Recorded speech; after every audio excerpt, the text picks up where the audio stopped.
शुक्रवार का दिन, 2 पत्ती और ये 3 पत्ती का जहां पर मिलन हुआ है, फिर अच्छे से देख लीजिए, बेलपत्र की 2 पत्तियां, ये 3 पत्तियों का जहां बीच में मिलन हुआ है, उस 3 पत्ती के मिलन की जगह पर केवल मिलन वाले स्थान पर चंदन लगाकर अगर हम 108 बार महामृत्युंजय मंत्र का स्मरण कर कर देव अधिदेव महादेव को समर्पित करते हैं तो मनवांछित फल की कामना हमारी तुरंत पूर्ण हो जाती है। वो महामृत्युंजय मंत्र, वृक्ष के नीचे महामृत्युंजय मंत्र का जाप जो शुक्रवार की शुक्रवार घी का दिया लगा कर करता है, उसके रोग बाबा देवाधिदेव महादेव समाप्त करते चले जाते हैं। ये संजीवनी मंत्र शुक्रवार के दिन भगवान शंकर को शुक्र को दिया था, इसलिए उसकी प्रधानता है। एक पात्र में जल और दूध ले लीजिए, शुक्रवार का दिन।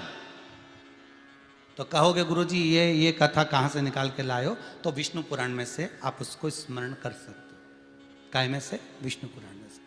एक पात्र में देसी गाय का दूध, जल उसमें रखकर, और आपके अगर लड्डू गोपाल हो, यदि आपके घर में ठाकुर जी हो, लड्डू गोपाल हो, विष्णु जी का कोई स्वरूप हो, श्री हरि का कोई स्वरूप हो, तो उस पर शुक्रवार के दिन आप संध्या के समय पर दुर्वा डालकर उस दुर्वा से अगर लक्ष्मी जी के नामों का 108 बार उच्चारण कर कर घी का दिया लगाकर कैसर के चावल साथ में रखकर केवल उस जल का और दूध का मात्र छींटा देते हो तो उसके घर में कभी लक्ष्मी की कमी नहीं आ सकती, संपदा बढ़ती चली जाती है। 108 बार लक्ष्मी के नाम का मात्र उच्चारण कर लेने पर भगवान विष्णु के चरणारविंद पर, भगवान विष्णु के चरणों पर केवल उस दुर्वा का, जल का, दूध का सिंचन कर देने से भी लक्ष्मी की वृद्धि होती, लक्ष्मी देती, दुर्वा बढ़ती है। और दुर्वा का एक बहुत सुंदर गुण है महाराज, बहुत सुंदर गुण है दुर्वा का। जहां पर उसके भीतर गांठ आती है ना, वहां से 2 रास्ते बना देती है। बोलो बनाती कि नहीं बनाती? कभी दुर्वा देखी होगी आपने। जहां गांठ आई वहां 2 रास्ते बनाएगी, फिर गांठ आई फिर 2 रास्ते बनाएगी, फिर गांठ आई फिर 2 रास्ते बनाएगी। दुर्वा का क्रम ऐसा है कि हम भगवान को दुर्वा क्यों देते हैं, उसका कारण यह है कि मान लो हे परमात्मा, हे शंभु, हे गणेश, हे प्रभु नारायण, अगर मान लो मेरा एक रास्ता चलते चलते गांठ पड़ जाए, एक रास्ता मेरा बंद हो जाए, तो वहां से मेरे दूसरे रास्ते खोल देना। इसलिए दुर्वा भगवान को समर्पित करी जाती है। दुर्वा को समर्पित करने का क्रम ही यही है कि मेरे मार्ग खुल जाए, मेरी राह खुल जाए, मेरा मार्ग चारों तरफ खुलता चले। दुर्वा नीचे की ओर चलते चलते मार्ग खोलती चली जाती है।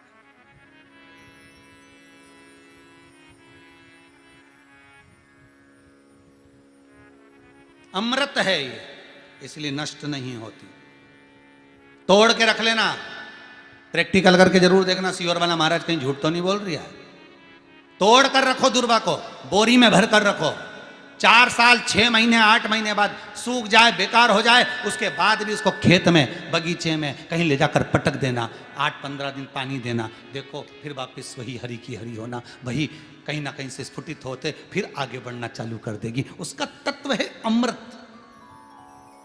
वो अमर है, मरती नहीं, फिर चालू हो जाती। शिव कहते हैं यही अमरता है, यही अमरता है कि दुख आया तो मरने की नहीं सोचना है। तकलीफ आई, कष्ट आया, रोग आया, बीमारी आई, थोड़ा सा तकलीफ आ गई, थोड़ी बीमारी आ गई, थोड़ा दुख आ गया, तो ये मत सोचना मैं मरना है। नहीं नहीं नहीं, अभी तो और जीना है। तो किस लिए जीना है? कोई कहेगा इसको कहीं आसक्तियां होंगी, घर की, परिवार की, कुटुंब की, कबीले की, इसलिए करा। अब जितनी जिंदगी दी उस मालिक ने, अब मैं उसका भजन करूं। दुर्वा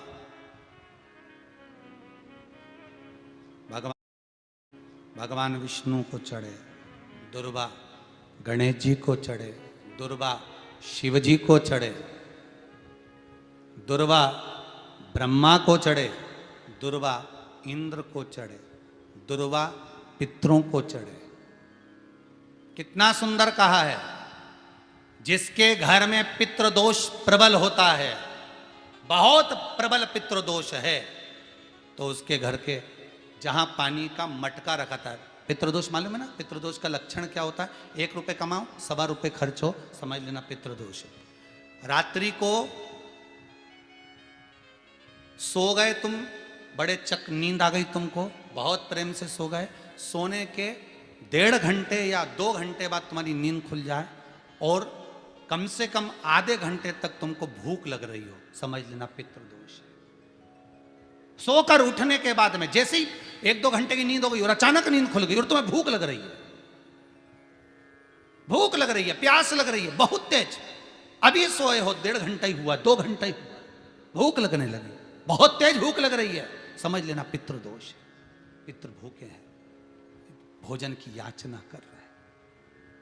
खुले 2 घंटे के बाद भूख लगे, उसका भी एक समय बताया है महाराज ब्रह्मवर्ता पुराण के अंतर्गत कि रात्रि को सोने के बाद में 1 घंटे की नींद हो जाए और उसके बाद में 2 घंटे के अंदर वापिस नींद खुल जाए और भूख लगने लगे तो समझ लो पितृ भूखे हैं, भोजन मांग रहे हैं, अन्न मांग रहे हैं, पितृदोष है। बेडशीट के चक्कर में, एक सामान के चक्कर में विवाद हो रहा है तो समझ लो पितृदोष है। 1 रुपया कमाया 1.25 खर्च हो रहा है, पितृदोष है। घर में एक बीमार, दूसरा फिर बीमार हो गया, तीसरा फिर बीमार हो गया, एक ठीक हुआ, एक बीमार हुआ, पितृदोष है। पितृदोष का भाव तो उसके लिए करना क्या है? शिव महापुराण की कथा कहती है सुंदर, गणेश जी का चरित्र वर्णन करता है स्कंद पुराण कहती है, विष्णु पुराण कहती है कि दुर्वा 21 दुर्वा की गांठ बनाकर, 7 गांठ 21 दुर्वा की बनाकर जो अपने पितरों का मटका, मटका मतलब परिंदा, हंडा जो भी पानी का भरते हो, उसके नजदीक में मात्र एक कटोरी में चावल रखकर उसमें अगर दुर्वा रख देता है तो मात्र 5 या 7 दिन में पितृदोष समाप्त होना प्रारंभ हो जाता है। उसके घर में लक्ष्मी की वृद्धि होने लगती है, सुख शांति अपने आप आने लगती है, उसका क्लेश समाप्त हो जाता है। दुर्वा में वो गुण है जो पितृ भी उसका भाग अमृत तत्व प्राप्त करना चाहते। एक कथा आती है बड़ी सुंदर। एक बार माँ जगत जननी जगदम्बा अम्बा माँ पार्वती जी कैलाश पर बैठी थी। भोगरदानी नहीं थे उस समय पर, भगवान शिव भोगरदानी उस समय पर वहां नहीं थे। माँ जगत जननी बैठी हुई थी। एक बूढ़ा ब्राह्मण साधारण सी जिंदगी जीने वाला, बिल्कुल सहजता का जीवन जीने वाला, अपने काम में चलते चलते चलते चलते जा रहा। रोज उसका नियम था भगवान की भक्ति करना, स्मरण करना, जप करना, पाठ करना। शाम का समय था, देख नहीं पाया, ध्यान गया नहीं और मालूम पड़े कि उसके चरण एक खड्डे में गिर गए और खड्डे में पड़ने से उसका पांव टूट गया, शरीर में चोट लग गई। उसके घर के लोगों ने उसको घर में ले जाकर सुला दिया। बहुत दिन तक वो घर में ही पड़ा रहा। घर में जगत जननी जगदम्बा अम्बा माँ पार्वती जी ने देखा कब से पड़ा हुआ है, ये कितने दिन से पड़ा हुआ है, शिव जी को इसका ध्यान नहीं है क्या? कई लोग कहते हैं कि भगवान सुनता नहीं है क्या? कई लोग कहते हैं भगवान क्या देखता नहीं है क्या? हम इतना भजन करते हैं और हमारे एक रिश्तेदार हैं वो हमको तकलीफ देते रहते हैं और इतना फूल रहा फल रहा, हमारे पड़ोसी इतने फल रहे फूल रहे जो भगवान के मंदिर तक नहीं जाते और लोगों को परेशान करके रखा है, उसके बाद भी उसके यहाँ भगवान इतना दिए जा रहा है। क्या भगवान नहीं है क्या? क्या भगवान की आंखें नहीं है क्या? लोग कहते हैं। हम इतना तपस्या करें, भजन करें, कीर्तन करें और दुख भी हमें ही आ रहा है, और वो इतना कष्ट देने के बाद दुनिया के लोगों को चूसे जा रहा है, धन लिए जा रहा है, लिए जा रहा है, लिए जा रहा है, लोगों को कष्ट दिए जा रहा है और उसके बाद भी फल फूल रहा है। क्या भगवान नहीं है क्या? है। तो फिर जो इतना दुनिया को कष्ट दे रहा है वो इतना फल फूल क्यों रहा है? उसका कारण आज का नहीं है, पूर्व का है। कोई पिछले जन्म का उसने अच्छा कर्म करा होगा तो आज उसको भगवान ने इतना गाड़ी बंगला सत्ता वैभव जायदाद सब पूर्व का करा होगा, आज भोग रहा। और आज आने के बाद अगर वो बेकार कर्म कर रहा है तो एक जन्म नहीं, ना जाने कितने जन्म भोगेगा। और तू आज अच्छा कर रहा है, दुख मत मना। तूने पूर्व में कोई गलत कर्म करा होगा तो आज तेरे पास में ना थोड़ा धन कम है, वैभव कम है, सत्ता कम है, पर तेरे पास भजन तो ज्यादा है ना। भजन तू कर रहा है, शिव की आराधना कर रहा है, साधना कर रहा है, कर ले, अगला जन्म सवर जाएगा तेरा। फिर तुझे कोई जन्म नहीं लेना पड़ेगा, कोई जन्म, फिर तुझे कोई जन्म नहीं लेना। पार्वती जी की आंखों में जल भर गया कि कितना साधारण ब्राह्मण है और इतना इतना तप करने वाला, इतना साधना करने वाला, पूजन करने वाला, पांव टूट गया, शरीर टूट गया और पड़ा हुआ है। शिव जी का ध्यान नहीं है क्या? थोड़ी देर बाद भगवान शंकर आ गए, पार्वती जी उनसे रूठ कर बैठ गए। क्यों? क्योंकि भक्तों की दशा नहीं देखी गई, भक्तों की दशा नहीं देखी गई, माता से रूठ कर बैठ गए। शिव जी ने पार्वती जी से कहा, क्या बात है जगत जननी, तुम आज रूठी हुई सी दिखती हो। प्रभु आप इतने बड़े दयालु है, भगवान ने आपको 3-3 नेत्र दिए हैं, उसके बाद एक ब्राह्मण भक्त की दशा नहीं देखी जा रही तुमसे? जो रोज मंदिर जाता था, रोज भजन करता था, उसके पांव में चोट लग गई, कमर टूट गई, पांव टूट गया, वो पड़ा हुआ है पलंग पर, उसकी दशा नहीं देखी जा रही तुमसे? उसके पांव सही नहीं कर सकते, उसकी कमर सही नहीं कर सकते? शिव जी ने कहा, पार्वती कमर और पांव तो मैं एक बेलपत्र दूं उसको और खाएगा और वो ठीक हो जाएगा, पर मैं चाहता हूं कि थोड़ा समय वो पलंग पर पड़ा रहे, थोड़ा समय वो पलंग पर रहे, पलंग पर पड़ा रहे। हाँ, वो तुम्हारे को भज रहा है, तुम्हें जप रहा है, तुम्हारी आराधना कर रहा है, और तुम कह रहे हो उसको पलंग पे पड़े रहने दो। हाँ पार्वती जी, उसको पड़े रहने दो। पार्वती जी नहीं मानी और पार्वती जी ने जाकर एक बूढ़ी का रूप रखकर उसको, पार्वती जी ने थोड़ा सा जल पिलाकर उसको पूरा स्वस्थ कर दिया। जैसे ही वो स्वस्थ हुआ, 4 दिन निकले, वो 4 दिन बाद निकल कर जा रहा था, वन से एक सिंह आ गया और शेर आकर उसको खा गया और उसका जीवन समाप्त हो गया। पार्वती जी ने कहा, जिसको मैंने ठीक करा था वो तो मर गया, मर गया, सिंह ने खा लिया, प्राण छूट गए उसके, वो मर गया। शिव जी के पास गई पार्वती जी, वो मर गया प्रभु, जिसको मैंने ठीक करा था उसके प्राण छूट गए। शंकर भगवान कहने लगे, पार्वती तुम जान नहीं पाई मुझे, हे जगत जननी, मैं काल अधिपति महाकाल हूं, मैंने उसकी मौत को देख लिया था, इसलिए तुझसे कहा था कि इसको पलंग पर पड़े रहने दे। ये पड़ा रहता, इसकी मौत टल जाती और ये ठीक होकर फिर अपने काम में लग जाता, पर तुम्हें चलने नहीं।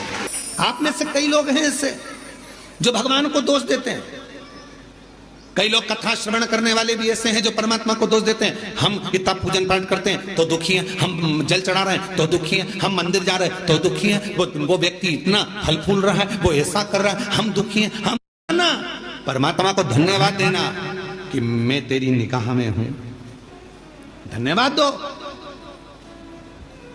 थोड़ा सा कष्ट आ गया तो रोना नहीं, भगवान को धन्यवाद देना कि कोई बड़ा दुख आने वाला था, थोड़े से दुख पर निकाल दिया। हाथ में लग गई, पांव में लग गई, घर में पड़े होना, तो परमात्मा चाहता है कि तेरे साथ कोई घटना घटने वाली थी, तो निपटने वाला था, इसलिए हाथ पैर तोड़कर तुझे घर के अंदर पटक दिया कि तेरी जिंदगी बच जाए, तुझे कहीं जाना ना पड़े। मेरी जीजियों, कभी कभी जब आपको ऐसा लगने लगे कि बहुत अकेली हूं, सबने साथ छोड़ दिया, कोई मेरा साथ नहीं देता, परिवार, नाते, रिश्ते, कुटुंब, कबीले सब मुझे छोड़ दिए, तब शंकर के मंदिर में जब आप बैठे हो या जल चढ़ा रहे हो, तो वहां की जो रज है, वहां की जो मिट्टी है, वहां का जो कण है, वहां की जो रज है, मिट्टी है, उसको भी अगर अपने मस्तक पर चढ़ाओगे तो निश्चित है उस रज में ना जाने कौन सा शिव भक्त अपने मस्तक पर त्रिपुंड लगाकर आया होगा, शरीर पर भस्म लगाकर आया होगा, वो भस्म की कण जमीन पर गिरी होगी, वो कण जब हमारे शरीर पर लगेगी तो निश्चित है कि तुम्हारा दुख कटेगा जरूर, वो दुख समाप्त जरूर, दुख समाप्त।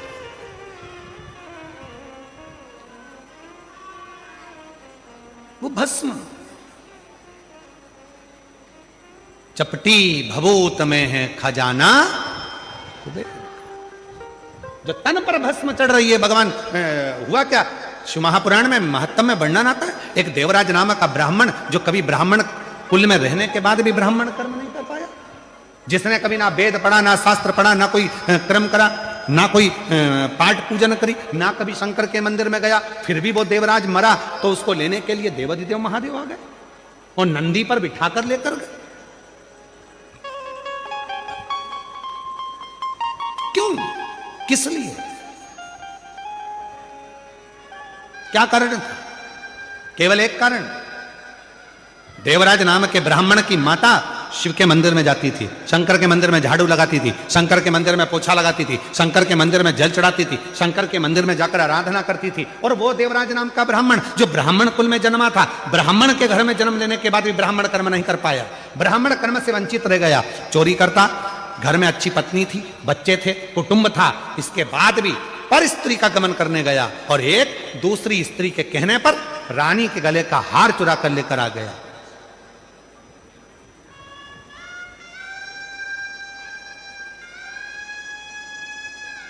और वो हार जो रानी के गले का चुरा कर लाया, दूत पीछे पड़े, शरीर में ताप पड़ने लगा, बुखार आने लगा, कहां जाऊं? शंकर का एक टूटा सा मंदिर था, शिवालय था, उसमें जाकर छुप कर बैठ गया। दूत ढूंढते रहे, वो शिवालय में बैठा हुआ है और कांप रहा है, और उसी शिवालय में शिव महापुराण की कथा चल रही थी। कथा उसके कानों में पड़ी, जैसे ही महादेव का नाम लिया गया, हर हर महादेव कहा गया, बोलते से देवराज के सिर में दर्द हो रहा था, बाहर निकल गया, बेलपत्र के वृक्ष की छांव में, बेलपत्र के वृक्ष की छांव में उसने अपने प्राणों को त्याग दिए।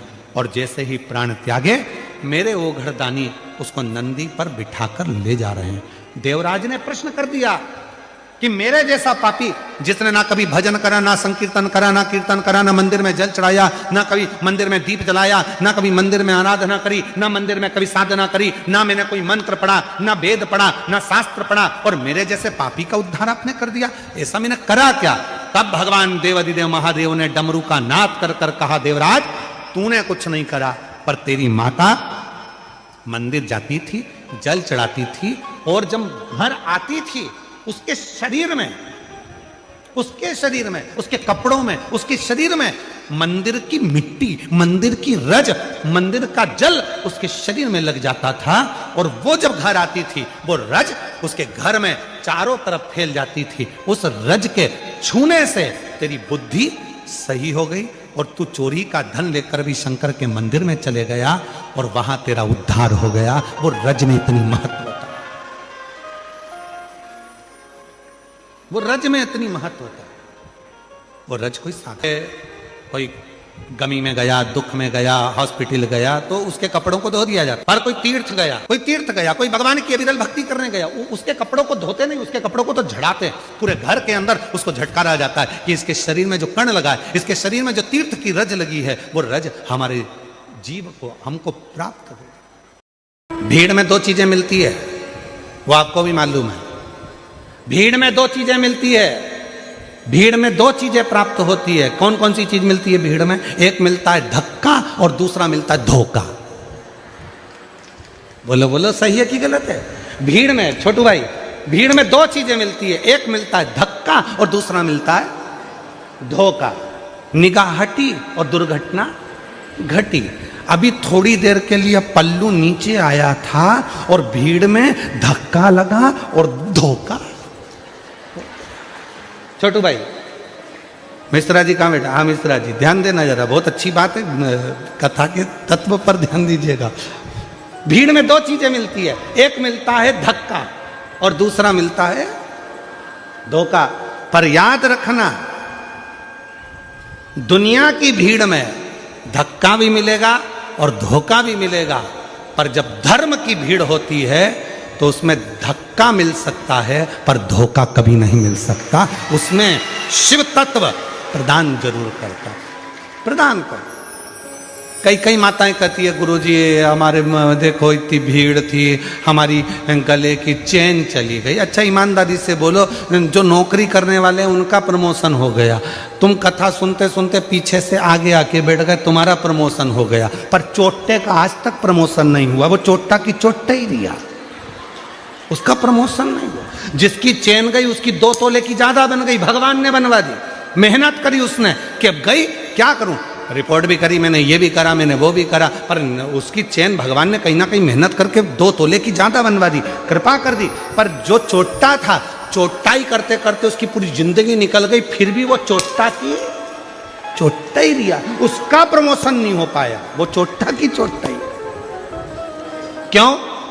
क्योंकि उसने जिंदगी में सबको धोखा दिया है, और धोखा देने वाला कभी खुशी की जिंदगी नहीं जी सकता, वो दुख की ही जिंदगी जीता। याद रखना, भीड़ में दो चीजें ज्यादा मिलती हैं। पहले नंबर पर मिलता है धक्का और दूसरे नंबर पर मिलता है धोखा। दुनिया की भीड़ में चलोगे तो एक ना एक दिन धक्का भी मिलेगा और धोखा भी मिलेगा, इसलिए सावधान। धर्म में धक्का मिल सकता है पर धोखा नहीं मिलता, कभी धोखा नहीं मिल सकता। श्री शिवाय नमस्तुभ्यम जपने वाले को कभी धोखा नहीं मिल सकता। शंकर भगवान के मंदिर में झाड़ू पोछा करने वाले को कभी धोखा नहीं मिल सकता। और जिसने धोखा दिया है, एक ना एक दिन उसको रोते रोते तुम्हारे चरणों में आकर पांव पकड़ना ही पड़ेगा। अगर शिव भक्त के साथ धोखा किया, शंकर के भक्त के साथ अगर धोखा हुआ है, तो फिर एक ना एक दिन तुम उसको चरण पकड़ेगा।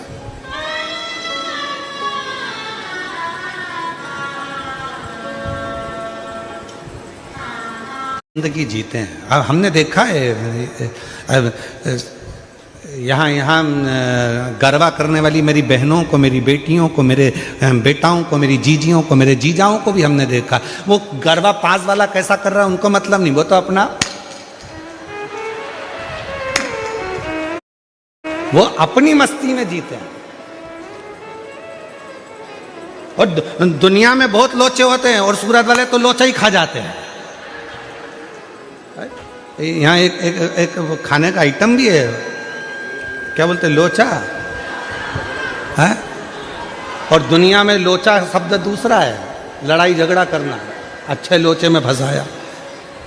अब तो सोचो जरा, गुजरात वाले कितने भारी होंगे। यहाँ लोचे को निपटा जाते, आ जा। यहाँ कोई लोचा वोचा यहाँ फालतू का चलता नहीं है, तो अपन निपटू के बैठा।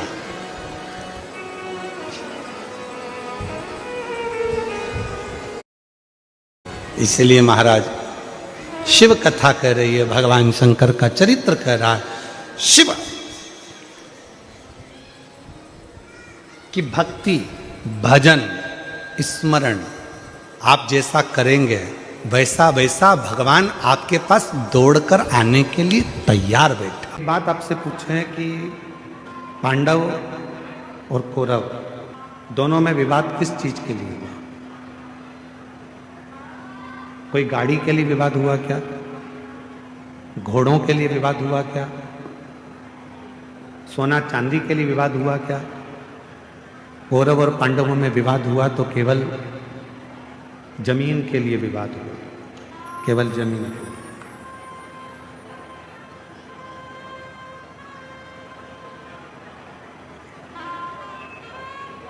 दोनों में बहुत विवाद छिड़ गया और केवल जमीन के लिए विवाद हुआ। अब हम आपसे पूछें, कौरव चले गए, पांडव चले गए, जमीन क्या उनके साथ गई? जम के तो बोलो, नहीं। कौरव गए, पांडव गए, पर जमीन उनके साथ नहीं गई। जमीन नहीं गई,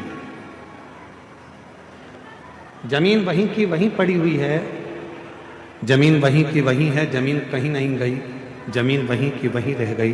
कौरव चले गए, पांडव चले गए, जमीन वहीं की वहीं पर छूट गई, वहीं छूट गई। कितना लड़े, कितना विवाद हुआ, पूरी की पूरी सेना चली गई, पूरा की पूरा कुल चले गया, पूरा की पूरा परिवार चले गया और जमीन वहीं की वहीं पड़ी गई। अब हम आपसे एक बात कहें, कल सवेरे 8 बजे से 11 बजे तक कथा हो जाएगी। 11 बजे के बाद आप अपने घर चले जाओगे, जमीन साथ लेके जाओगे? बोलो तो जम के, नहीं ना।